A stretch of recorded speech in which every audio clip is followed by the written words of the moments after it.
Bonjour, par cette belle journée d'automne en Ardèche, je voulais revenir sur un mot que j'ai employé souvent pour dire que pour ouvrir l'attention aux dimensions de la conscience, il y avait en gros trois chantiers: le approfondir, aller plus profond dans les sens, plus précis, être plus distinguer plus de couleurs, distinguer plus de formes, entendre plus de sons.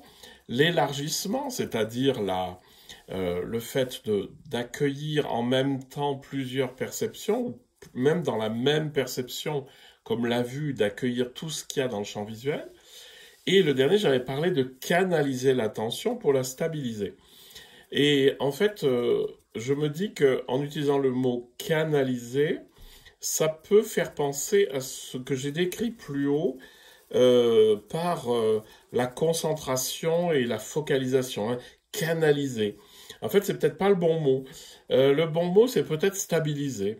Parce que je réfléchissais à ça dans la pratique et je me disais, mais oui, mais quand j'utilise par exemple le souffle, hein, je m'appuie, je me pose sur le souffle,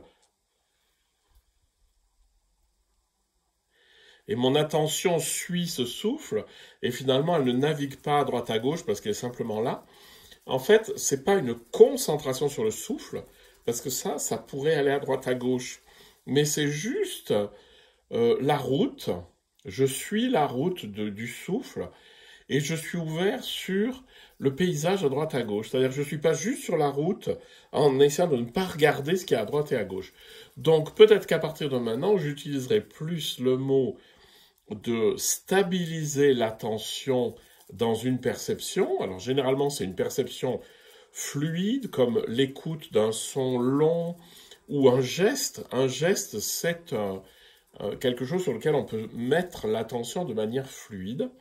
Voilà, je vais plutôt parler de, de stabiliser l'attention plutôt que de parler de canaliser, à cause du danger qu'il y aurait à comprendre que ça referme et qu'on est dans la concentration.